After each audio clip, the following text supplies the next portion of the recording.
नमस्कार दोस्तों, स्वागत है आप सभी का संकल्प स्टडी पॉइंट उत्तराखंड में। तो दोस्तों आज का हमारा टॉपिक रहने वाला है उत्तराखंड का भूगोल। दोस्तों आज से हम स्टार्ट कर रहे हैं।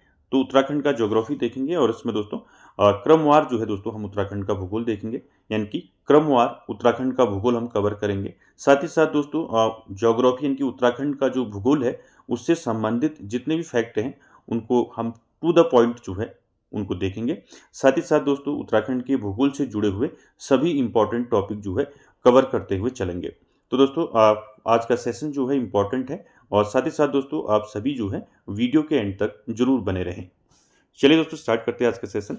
देखिए दोस्तों पहले हम देखेंगे उत्तराखंड का क्षेत्रफल, ठीक है, और सारे पॉइंट दोस्तों इंपॉर्टेंट हैं और टू द पॉइंट हैं, ठीक है। चलिए देखिए उत्तराखंड का कुल क्षेत्रफल की बात करें तो कितना है कुल क्षेत्रफल, आपको याद रखना है 53,483 वर्ग किलोमीटर है, ठीक है।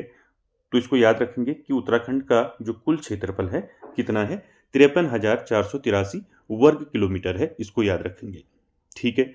और भारत के कुल क्षेत्रफल का जो है ये कितना है, तो भारत के कुल क्षेत्रफल का ये 1.69% है, ठीक है। तो सभी जो है दोस्तों फैक्ट आपने याद रखने हैं। तो भारत के कुल क्षेत्रफल का कितना है 1.69%। उसके बाद देखिए कुल क्षेत्रफल में पर्वतीय भाग कितना है और कुल क्षेत्रफल में मैदानी भाग कितना है, ठीक है। तो याद रखेंगे दोस्तों कि कुल क्षेत्रफल कितना है 53,483 वर्ग किलोमीटर है। तो कुल क्षेत्रफल में पर्वतीय भाग कितना है, पर्वतीय भाग है आपका 86.07%, ठीक है। और कुल क्षेत्रफल में मैदानी भाग कितना है 13.93%, ठीक है। तो ये सारे फैक्टर आपको याद रखने दोस्तों, ठीक है। कुल क्षेत्रफल 53,483 वर्ग किलोमीटर है उत्तराखंड का और भारत के कुल क्षेत्रफल का कितना है 1.69% है। और कुल क्षेत्रफल यानी कि 53,483 वर्ग किलोमीटर कुल क्षेत्रफल है उत्तराखंड का। तो इसमें पर्वतीय भाग कितना है 86.07% है और मैदानी भाग कितना है 93% है, ठीक है। तो ये याद रखेंगे। इसलिए दोस्तों उत्तराखंड को जो है पर्वतीय राज्य कहा जाता है, ठीक है, क्योंकि 86.07% भाग जो है पर्वतीय है, ठीक है। ये भी याद रखेंगे, ये सारे फैक्ट याद रखने हैं। आगे चलते हैं। क्षेत्रफल की दृष्टि से राज्य का सबसे बड़ा जिला, तो ये क्वेश्चन पूछा जाता है आपको कि उत्तराखंड में क्षेत्रफल की दृष्टि से जो है सबसे बड़ा जिला कौन सा है, ठीक है। तो याद रखेंगे चमोली जो है क्षेत्रफल में सबसे बड़ा जो है जिला है। और कितना है क्षेत्रफल आपको पूछा जा सकता है, तो ये है दोस्तों 8,030 वर्ग किलोमीटर है, इसको याद रखेंगे, ठीक है। 8,030 वर्ग किलोमीटर क्षेत्रफल है चमोली का और ये दोस्तों क्षेत्रफल की दृष्टि से उत्तराखंड का सबसे बड़ा जिला है, ठीक है। आपको बड़ा जिला पूछा जा सकता है कौन सा है और क्षेत्रफल भी पूछा जा सकता है, इसलिए आपको दोनों चीज याद रखनी है। सबसे बड़ा जिला चमोली और क्षेत्रफल कितना है 8,030 वर्ग किलोमीटर है, ठीक है। चलिए उसके बाद बात करें दोस्तों क्षेत्रफल की दृष्टि से सबसे छोटा जिला। अभी आपने सबसे बड़ा जिला देखा चमोली, 8,030 वर्ग किलोमीटर क्षेत्रफल है और उसी क्रम में सबसे छोटा जिला कौन सा है क्षेत्रफल में, तो क्षेत्रफल में सबसे छोटा जिला है चंपावत, ठीक है। ये दोनों फैक्टर आपको याद रखने हैं। क्षेत्रफल की दृष्टि से सबसे छोटा जिला है चंपावत। कितना है क्षेत्रफल, इसका क्षेत्रफल है 1,766 वर्ग किलोमीटर, ठीक है। ये दोनों चीज याद रखनी है, क्षेत्रफल भी और जिला भी। तो दोनों चीज क्लियर होगी। क्षेत्रफल की दृष्टि से राज्य का सबसे बड़ा जिला है चमोली, चमोली का क्षेत्रफल है 8,030 वर्ग किलोमीटर। उसी प्रकार क्षेत्रफल की दृष्टि से सबसे छोटा जिला है चंपावत, चंपावत का क्षेत्रफल है 1,766 वर्ग किलोमीटर, ठीक है। इसको याद रखेंगे। उसके बाद देखिए दोस्तों कुल क्षेत्रफल में गढ़वाल कितने परसेंट है, गढ़वाल और कुमाऊं क्षेत्र में कुल क्षेत्रफल में कुमाऊं कितना है परसेंट में, ठीक है। आपको परसेंट में पूछा जा सकता है, याद रखेंगे। कुल क्षेत्रफल में गढ़वाल जो है आपका वो है आपका 60.67% और कुमाऊं है आपका 39.33%। तो ये दोनों याद रखेंगे। लगभग आपका 60% जो है गढ़वाल का है और 40 आपका परसेंट जो है कुमाऊं का है, ठीक है। तो कुल क्षेत्रफल में, ठीक है, ये दोनों चीजें याद रखेंगे। उसके बाद देखिए दोस्तों अगला फैक्ट है, देखिए उत्तराखंड का आकार। तो पूछा जाता है उत्तराखंड का आकार कैसा है, तो उत्तराखंड का आकार है आयताकार, ठीक है, याद रखेंगे इसको। अब देखते हैं दोस्तों उत्तराखंड की राजनीतिक सीमा और प्राकृतिक सीमा। ठीक है, ये दोनों चीज आपको याद रखनी है।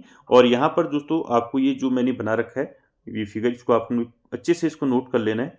ठीक है, देखिए एक मिनट, इसमें थोड़ा जूम जो है,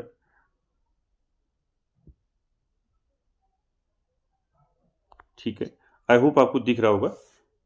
ठीक है, चलिए, तो दोस्तों देखिए उत्तराखंड की जो राजनीतिक सीमा है, तो राजनीतिक सीमा किस किस के साथ जो है, उत्तराखंड के जो जिले हैं, ठीक है, वो सीमा किस किस के साथ बनाते हैं, तो यहाँ से क्वेश्चन आपको पूछे जाते हैं। तो ये याद रखिए। यहाँ पर देखिए दोस्तों, पूर्व में क्या है, पूर्व में आपका नेपाल है, और पश्चिम में क्या है, ठीक है, तो उत्तर पश्चिम में क्या है, आपका हिमाचल प्रदेश है। ठीक है, उत्तर पश्चिम में। और तिब्बत में क्या है, सॉरी, उत्तर में जो है आपका क्या है, तिब्बत, चीन है। और दक्षिण में क्या है, उत्तर प्रदेश है। तो ये आपको पहले याद रखना है। ठीक है, पूर्व में नेपाल, उत्तर पश्चिम में हिमाचल प्रदेश, और उत्तर में चीन, और दक्षिण में क्या है, उत्तर प्रदेश। तो दोस्तों ये क्वेश्चन पूछा जाता है कि उत्तराखंड में आपको सीधे पूछा जा सकता है चंपावत जिला जो है किसके साथ सीमा साझा करता है। ठीक है, पौड़ी जिला किसके साथ करता है। ठीक है, साथ ही साथ उत्तरकाशी जो है जिला किसके साथ सीमा साझा करता है। तो यहाँ से क्वेश्चन आपको पूछे जाते हैं। ठीक है, और अंतर्राष्ट्रीय सीमा वाले जिले कौन से हैं, तो ये सारे क्वेश्चन यहाँ से बनते हैं। ठीक है, तो याद रखेंगे। देखिए, नेपाल से राज्य में 3 जिले स्पर्श करते हैं, यानी कि नेपाल से राज्य के 3 जिले कौन कौन से स्पर्श करते हैं।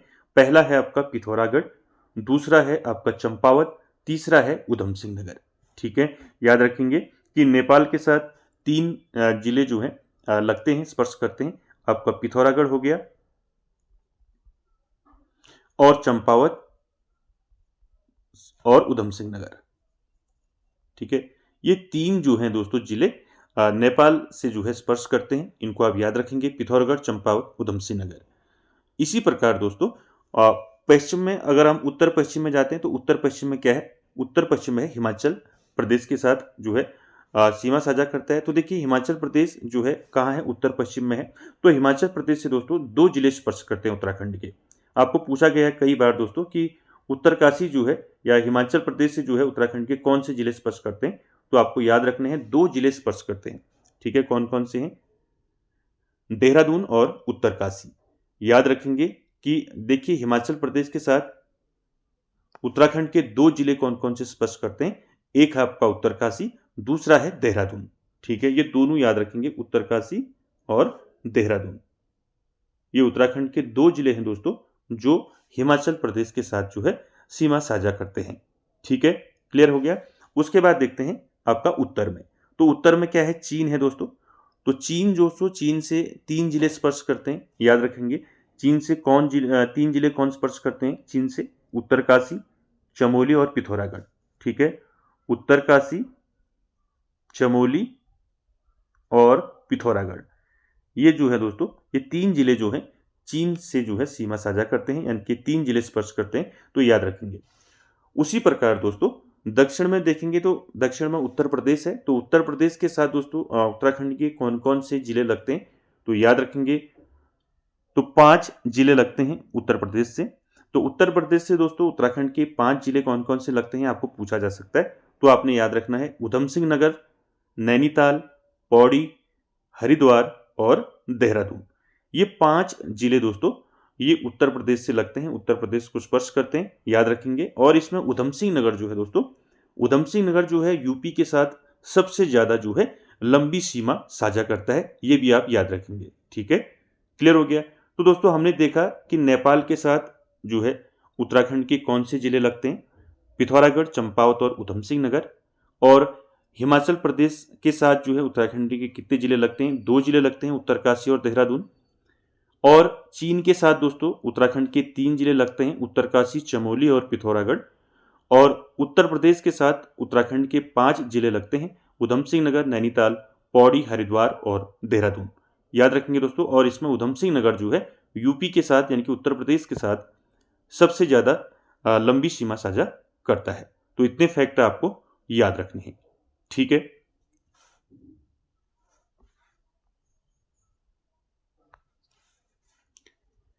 उसके बाद देखिए उत्तराखंड कितना फैला है। तो यहाँ पर दोस्तों पूर्व से पश्चिम तक कितना फैला है और उत्तर से दक्षिण तक कितना फैला है, तो ये पूछा जाता है। तो आपको याद रखना है पूर्व से पश्चिम तक जो है उत्तराखंड कितना फैला है, 358 किलोमीटर। ठीक है, यानी कि ये पूर्व है।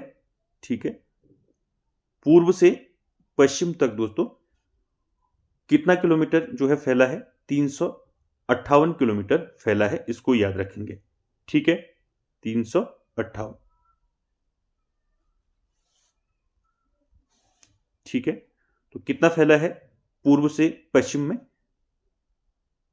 358 किलोमीटर, और उत्तर से दक्षिण तक जो है कितना फैला है, 320 किलोमीटर। ये दोनों चीज याद रखेंगे। ठीक है, ये पूछा जाता है।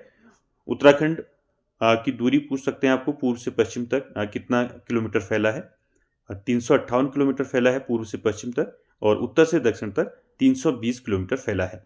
ठीक है, ये भी आपको याद रखना है। उसके बाद दोस्तों एक क्वेश्चन पूछा जाता है कि उत्तराखंड जो है दोस्तों, उत्तराखंड के जो जिले हैं, पूर्व में कौन सा जिला है, पश्चिम में कौन सा जिला है, उत्तर में कौन सा जिला है, और दक्षिण में कौन सा जिला है। तो आपको याद रखना है। देखिए, पूर्व में कौन सा जिला है, तो पूर्वी जिला है आपका पिथौरागढ़।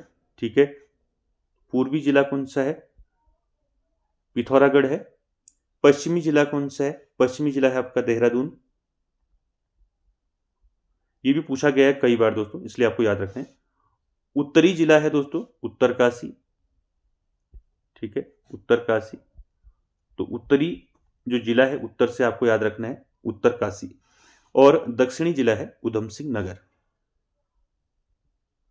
ठीक है, तो ये भी आपको याद रखना है। ये पूछा जाता है कि पूर्वी जिला कौन सा है उत्तराखंड का, पिथौरागढ़।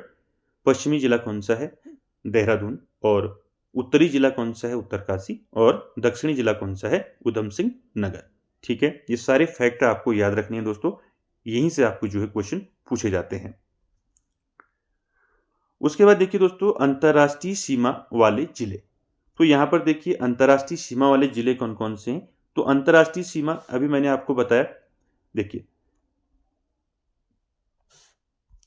यहां पर देखिए नेपाल और चीन के साथ जो है कौन कौन से जिले जो हैं स्पर्श करते हैं, और यही दोस्तों अंतर्राष्ट्रीय जो है सीमा बनाने वाले जिले हैं। देखिए यहाँ पर पिथौरागढ़, चंपावत, उधम सिंह नगर, 3 ये हो गए। ऊपर से उत्तरकाशी और चमोली। ठीक है, यानी कि पिथौरागढ़ आपका जो है दोनों में है। ठीक है, यानी कि चीन के साथ भी, नेपाल के साथ भी। तो याद रखेंगे जो अंतर्राष्ट्रीय सीमा वाले जिले हैं वो कितने हैं, 5 है। ठीक है, आपको पूछा जा सकता है। तो अंतर्राष्ट्रीय सीमा वाले जिले कितने हैं, 5 जिले हैं। कौन कौन से हैं, उत्तरकाशी, चमोली, पिथौरागढ़, चंपावत और उधम सिंह नगर।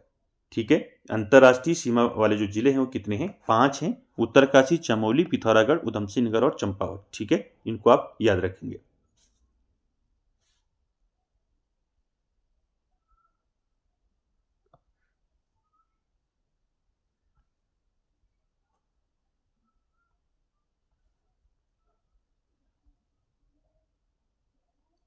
ठीक है, उसके बाद दोस्तों हम देखेंगे उत्तराखंड की स्थिति और विस्तार। ठीक है, तो उत्तराखंड की स्थिति और विस्तार क्या है, इस पर चर्चा करते हैं। देखिए यहाँ से क्वेश्चन पूछा जाता है कि जो है अक्षांशी विस्तार है वो कितना है और देशांतरी विस्तार कितना है, ये पूछा जाता है। ठीक है, तो आप सभी जानते हैं दोस्तों अक्षांश रेखाएं और देशांतर रेखाएं। आपको पहले ये जानना है कि अक्षांश रेखाएं किसे कहते हैं और देशांतर रेखाएं किसे कहते हैं। ठीक है, तो यहाँ पर 2 फिगर दिए हैं दोस्तों। पहला फिगर है आपका अक्षांश रेखाओं से संबंधित, दूसरा है देशांतर रेखाओं से संबंधित। ठीक है, आप सभी जानते हैं कि जो अक्षांश रेखाएं हैं, जो देशांतर रेखाएं हैं, किस प्रकार से हम इनसे जो है क्या करते हैं, पृथ्वी पर जो है किसी भी जगह का हम पता लगा सकते हैं। तो आप सभी जानते हैं। और पहले मैं आपको बता देता हूं कि जो अक्षांश रेखाएं होती हैं, ये अक्षांश रेखाओं को दोस्तों समांतर रेखाएं भी कहते हैं। ठीक है, क्या कहते हैं अक्षांश को, समांतर रेखाएं। तो पहले हम अक्षांश पे बात कर लेते हैं, फिर देशांतर देखेंगे। ठीक है, देखिए अक्षांश रेखाएं, ये ग्लोब है दोस्तों। ठीक है, फिगर फर्स्ट जो है आपका अक्षांश रेखा से है। तो देखिए फिगर यहाँ पर देखिए ईस्ट वेस्ट, पूर्व पश्चिम, उत्तर और दक्षिण। ठीक है, याद रखेंगे जो ग्लोब को दोस्तों 2 भागों में बांटता है, ये कौन सी रेखा होती है, इसको बोलते हैं भूमध्य रेखा, यानी कि इक्वेटर बोलते हैं इसको। ठीक है, और यहाँ पर दोस्तों भारत यानी कि उत्तराखंड की स्थिति कहाँ है, तो आप सभी जानते हैं कहाँ पर है, यहाँ पर जो है दोस्तों स्थिति है। तो ये जो रेखाएं हैं दोस्तों, जो खींची गई रेखाएं हैं समांतर, इन रेखाओं को क्या कहा जाता है, अक्षांश रेखाएं कहा जाता है। ठीक है, और अक्षांश रेखाएं दोस्तों पूर्व से पश्चिम की ओर चलती हैं, ये भी याद रखेंगे साथ ही साथ। और अक्षांश रेखाओं से आपको ये याद रखना है कि कुल अक्षांश रेखाओं की संख्या आपको पूछी जा सकती है। ठीक है, तो ये भी आपको याद रखना है। टोटल जो अक्षांश रेखाएं होती हैं कितनी होती हैं? 181 होती हैं। ठीक है, याद रखेंगे। और दो अक्षांश रेखाओं के बीच की दूरी भी पूछी जाती है। ठीक है, तो ये जो दो रेखाएं हैं, ये दो अक्षांश के बीच की जो दूरी होती है दोस्तों कितनी होती है? 111 किलोमीटर होती है। ठीक है, कितनी होती है? 111 किलोमीटर। क्लियर है? तो इतनी बातें आपको याद रखनी है। और भूमध्य रेखा के उत्तर व दक्षिण की दूरी जो है मापने के लिए जो है इसका उपयोग हम करते हैं। ठीक है, यानी कि भूमध्य रेखा से आपका ये आपका उत्तर हो गया। ठीक है, और ये दक्षिण। ठीक है, तो इसको मापने के लिए हम इसका प्रयोग करते हैं। तो यहां पर देखिए अक्षांश जो उत्तराखंड की स्थिति है, तो जो उत्तरी अक्षांश है दोस्तों, क्योंकि यहां पर मैंने आपको बताया, ठीक है, तो उत्तरी अक्षांश की क्या है, देखिए कितना है, 28 डिग्री 43 मिनट से 31 डिग्री 27 मिनट तक है। ठीक है, यानी कहने का मतलब ये है कि जो अक्षांशीय विस्तार है उत्तराखंड का वो कितना है आपका, 28 से लेके कितना है, 31। ठीक है, 31 डिग्री 27 मिनट, और यहां पर 28 डिग्री 43 मिनट। तो इनको जो है दोस्तों आपस में हम इनको जो है माइनस करेंगे तो अक्षांशीय विस्तार आ जाएगा 2 डिग्री 44 मिनट। ठीक है, तो उत्तराखंड का जो अक्षांशीय विस्तार है वो कितना है, 2 डिग्री 44 मिनट है। इसको आपने याद रखना है। ठीक है, और अक्षांश रेखाओं से संबंधित मैंने आपको बताया कि अक्षांश रेखाओं को दोस्तों समांतर रेखाएं भी कहते हैं, और पूर्व से पश्चिम की ओर चलती हैं अक्षांश रेखाएं। और कुल अक्षांश रेखाओं की संख्या होती है 181, और दो अक्षांश रेखाओं के बीच की दूरी कितनी होती है, 111 किलोमीटर होती है। ठीक है, तो इतने फैक्ट आपको अक्षांश रेखाओं से संबंधित याद रखनी है। बात करें दोस्तों देशांतर, जो देशांतरी विस्तार है उत्तराखंड का, देखिए बात करें देशांतर की, तो पहले आपको देशांतर रेखाएं क्या होती हैं वो आपको समझनी है। ठीक है, यानी कि ये ग्लोब है। ठीक है, तो ग्लोब में ये इक्वेटर हो गया। ठीक है, ये east west north and south. तो ये वाली जो रेखाएं हैं ये क्या होंगी, भूमध्य रेखा के समानांतर जो रेखाएं होती हैं उनको हम क्या बोलते हैं, उनको बोलते हैं हम अक्षांश रेखाएं। ठीक है, और देशांतर रेखाएं कौन सी होती हैं, देशांतर रेखाएं होती हैं, देखिए जैसे ग्लोब है। ठीक है, तो ग्लोब में ये आपका ईस्ट वेस्ट नॉर्थ साउथ, यानी कि ये north pole and south pole के आपस में जो, यानी कि नॉर्थ पोल और साउथ पोल को जोड़ती हैं जो रेखाएं, उनको हम क्या बोलते हैं, देशांतर रेखाएं बोलते हैं। ठीक है, ये रेखाएं जो हैं कौन सी रेखाएं होती हैं, ये रेखाएं होती हैं देशांतर रेखाएं। ठीक है, तो देखिए दोस्तों पूर्वी देशांतर की बात करें उत्तराखंड के विस्तार की, तो देखिए पूर्वी देशांतर आपका जो है 77 डिग्री 34 मिनट से 81 डिग्री 02 मिनट, ये क्या है, पूर्वी देशांतर विस्तार है।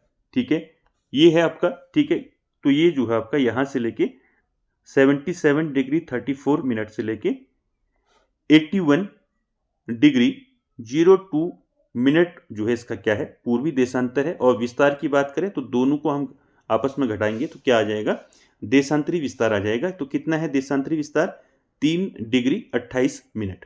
तो दोनों चीजें आपने याद रखनी है दोस्तों। ठीक है, अक्षांशीय विस्तार कितना है, 2 डिग्री 44 मिनट, और देशांतरी विस्तार कितना है, 3 डिग्री 28 मिनट। और देशांतर रेखाओं का दोस्तों ये लंबवत खींची जाती हैं, अभी मैंने आपको बताया ये लंबवत खींची जाती हैं ऐसे। ठीक है, और कुल देशांतर अगर आपको पूछा जाता है कि जो ये रेखाएं होती है देशांतर रेखाएं, इनकी संख्या कितनी होती है। ठीक है, कुल देशांतर रेखाएं कितनी होती हैं, तो ये होती हैं दोस्तों 360।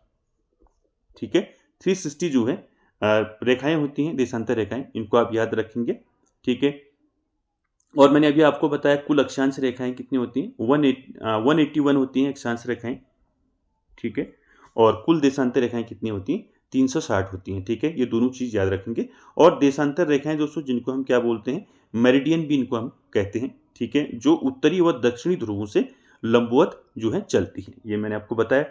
ठीक है, ऐसे ही चलती हैं, यानी कि उत्तरी व दक्षिणी ध्रुवों से लंबवत चलती हैं, ठीक है, जो प्राइम मेरिडियन के पूर्व और पश्चिम की दूरी मापता है। तो इनकी ये पूरब हो गया, ईस्ट, ये वेस्ट हो गया। तो ईस्ट और वेस्ट जो है इसको जो है मापता है, ठीक है, प्राइम मेरिडियन। तो इसको याद रखेंगे।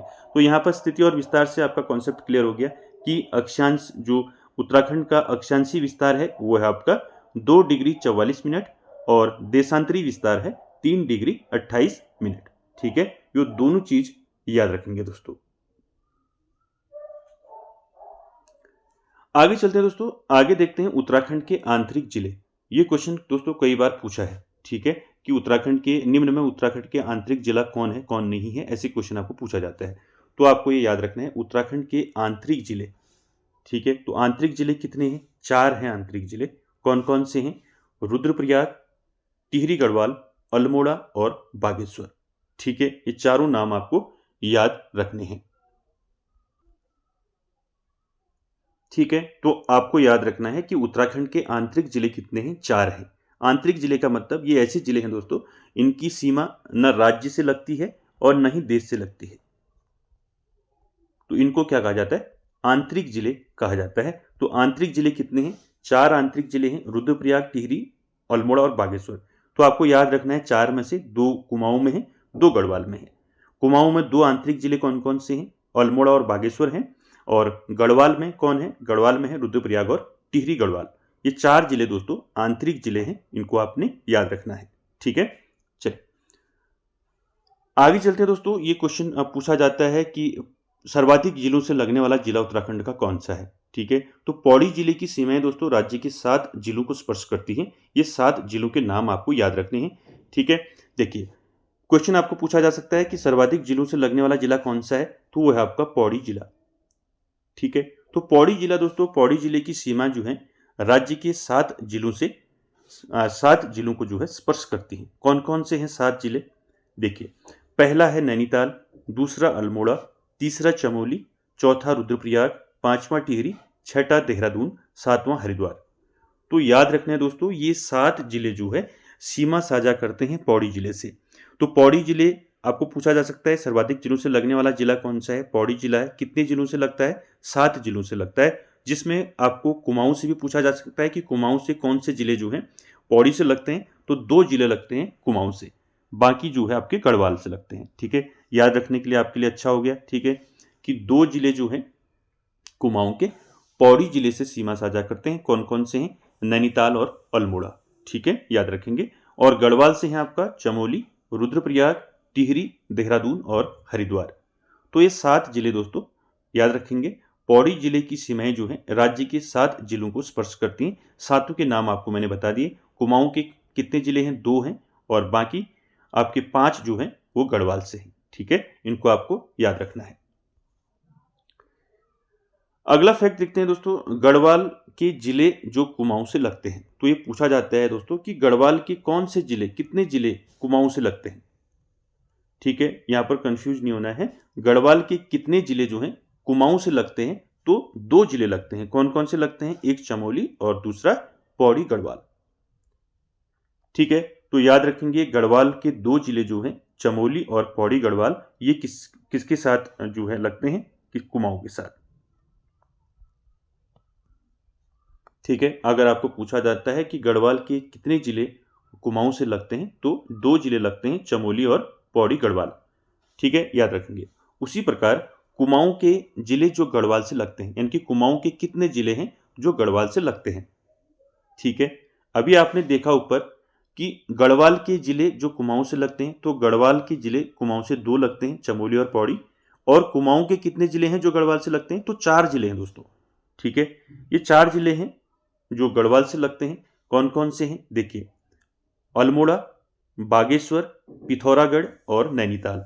ये 4 जिले जो हैं दोस्तों कुमाऊं के, ये गढ़वाल से लगते हैं। इनके नाम आपको याद रखने हैं, अल्मोड़ा, बागेश्वर, पिथौरागढ़ और नैनीताल। ठीक है, इनकी संख्या भी याद रखनी है आपने, कभी आपको संख्या भी पूछी जा सकती है कि कुमाऊं के कितने जिले गढ़वाल से लगते हैं। तो 4 जिले लगते हैं।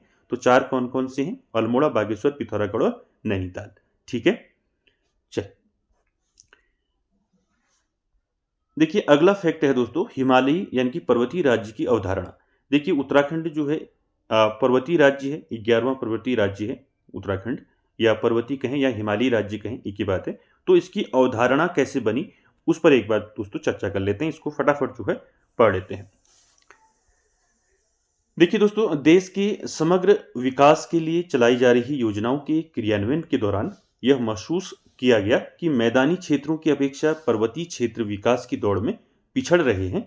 जब इसके कारणों की तलाश की गई तो पाया गया कि व्यवहारिक दृष्टि से पर्वतीय क्षेत्रों का विकास जो है दोस्तों अपेक्षाकृत जो है कठिन है। क्यों?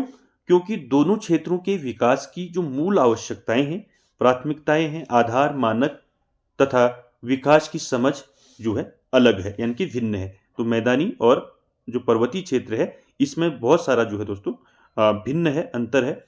इन क्षेत्रों की भौगोलिक, आर्थिक और भाषाई, सामाजिक, सांस्कृतिक संरचना जो है मैदानी क्षेत्रों से भिन्न है। तो पर्वतीय क्षेत्र जो है मैदानी क्षेत्रों से जो है कई कारणों से जो है भिन्न है। तो क्या हुआ, ठीक है, तो आपको याद रखना है कि ये अवधारणा जो है पर्वतीय राज्य की अवधारणा कैसे आई, ठीक है। इसलिए दोस्तों इसको आपको याद रखना है। आपको पता तो है उत्तराखंड जो है 11वां जो है हिमालय या पर्वतीय राज्य है। तो उसके पीछे आपको ये चीज़ याद रखनी है कि देश के जो समग्र विकास के लिए जो योजनाएं चलाई जाती हैं तो उसमें महसूस किया गया कि मैदानी जो क्षेत्र हैं उनकी अपेक्षा पर्वतीय क्षेत्र में विकास जो है कम हो रहा है, यानी कि पर्वतीय क्षेत्र जो है विकास में पीछे है। तो इसके कारणों की जब इन कारणों का पता लगाया गया तो व्यवहारिक दृष्टि से जो है ये पता चला कि पर्वतीय क्षेत्रों का जो विकास है वो क्या है, कठिन है थोड़ा अपेक्षाकृत मैदानी क्षेत्रों के, क्योंकि दोनों क्षेत्रों के विकास की जो मूल आवश्यकताएं हैं, प्राथमिकताएं हैं, आधार, मानक, विकास की समझ भिन्न है।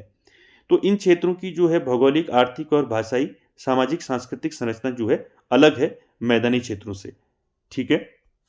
अतः धीरे धीरे दोस्तों देखिए, अतः धीरे धीरे हिमालय के पर्वतीय क्षेत्रों को विकास के लिए एक पृथक क्षेत्र के रूप में स्वीकार किया जाने लगा और पर्वतीय, जिसे हम हिमालय कहते हैं, यानी कि पर्वतीय हिमालय की चीजें, तो पर्वतीय राज्य की अवधारणा का जन्म हुआ। तो किस प्रकार दोस्तों ये पर्वतीय राज्य हिमालयी राज्य बनाए गए भारत में, तो इसके पीछे मैंने आपको अवधारणा बता दी कि क्या अवधारणा रही। तो इसी अवधारणा को दोस्तों क्या हुआ, पर्वतीय क्षेत्रों का विकास के लिए दोस्तों धीरे धीरे क्या हुआ, एक पृथक क्षेत्र के रूप में इसको स्वीकार किया जाने लगा और एक पृथक क्षेत्र के रूप में जो है साथ ही साथ पृथक क्षेत्र के रूप में इसको पर्वतीय राज्य की अवधारणा का यहाँ से दोस्तों जन्म हुआ। यहाँ तक आपको याद रखना है। यहाँ से आपका इंपॉर्टेंट ये रहता है कि किस सन में किसको जो है पर्वतीय राज्य बनाया। तो यहाँ से आपके क्वेश्चन पूछे जाते हैं। आई होप आपको अवधारणा समझ में आ गई होगी। चलिए अब बात करते हैं हिमालयी यानी कि पर्वतीय राज्य। तो पर्वतीय राज्य जो है आपको पूछा जाता है कि भारत का पहला जो हिमालयी राज्य कौन बना, दूसरा कौन बना, तीसरा, चौथा, पांचवा, छठा, ठीक है, सातवां, आठवां, एक क्रम जो है आपको याद रखना है और इसमें याद रखना है अपने किस वर्ष हुआ, ठीक है, ये भी याद रखना है। चलिए इसी पर डिस्कस करते हैं। देखिए, स्वतंत्रता के समय भारत में केवल एक हिमालयी राज्य था, वो कौन था, असम, ठीक है। पहला जो है हिमालयी राज्य आप इसको कह सकते हैं असम। और जब भारत स्वतंत्र हुआ उस समय जो है केवल एक हिमालयी राज्य था, कौन सा था, असम, ठीक है। ठीक है, तो स्वतंत्रता के समय भारत में केवल एक हिमालयी राज्य था, वो था असम। और पहला हिमालयी राज्य अगर पूछा जाता है तो वो हुआ आपका असम, ठीक है, याद रखेंगे। फिर क्या हुआ, देखिए अक्टूबर 1947 में दूसरा हिमालयी राज्य बना, जम्मू और कश्मीर। तो याद रखेंगे, आपको पूछा जा सकता है दूसरा हिमालयी राज्य कौन सा बना, तो जम्मू और कश्मीर बना दूसरा हिमालयी राज्य। कब बना पूछा जा सकता है, तो अक्टूबर 1947 में जम्मू और कश्मीर क्या बना, दूसरा हिमालयी राज्य बना। पहला कौन सा है, असम, ठीक है, याद रखेंगे। उसके बाद देखिए तीसरा, तो तीसरा हिमालयी राज्य कौन सा बना, तीसरा बना नागालैंड, ठीक है। तो नागालैंड जो है हिमालयी राज्य कब बना, आपको क्वेश्चन पूछा जा सकता है, तो ये बना 1963 में, ठीक है। किसी प्रकार से भी क्वेश्चन आपको पूछा जा सकता है। आपको पूछा जा सकता है तीसरा हिमालयी राज्य कौन बना, नाम पूछा जा सकता है, कब बना पूछा जा सकता है, ठीक है। ये दोनों चीज आपको याद रखनी है। तो तीसरा हिमालयी राज्य कौन बना, नागालैंड बना 1963 में। उसके बाद देखिए चौथा हिमालयी राज्य क्या बना, कौन सा बना, हिमाचल प्रदेश, ठीक है। तो हिमाचल प्रदेश चौथा हिमालयी राज्य बना 1971 में, ठीक है। 1971 में हिमाचल प्रदेश दोस्तों चौथा हिमालयी राज्य बना। ठीक है, चलिए अब पांचवा देखते हैं, पांचवा, छठा और सातवां। देखिए 1972 में पांचवा, छठा और सातवां हिमालयी राज्य बने। अब पांचवा, छठा, सातवां कौन बने आपको याद रखना है। पांचवा बना मेघालय, छठा बना आपका मणिपुर और सातवां बना त्रिपुरा। तो याद रखेंगे मेघालय, मणिपुर और त्रिपुरा ये हिमालयी राज्य कब बने, ये बने 1972 में। ठीक है, ये तीनों याद रखने दोस्तों, यहां से आपको क्वेश्चन पूछे जाते हैं। ठीक है, आपको पांचवा पूछा जा सकता है, छठा हिमालयी राज्य पूछा जा सकता है, कब बने ये पूछा जा सकता है। ठीक है, इसलिए याद रखेंगे 1972 में पांचवा, छठा और सातवां हिमालयी राज्य बने।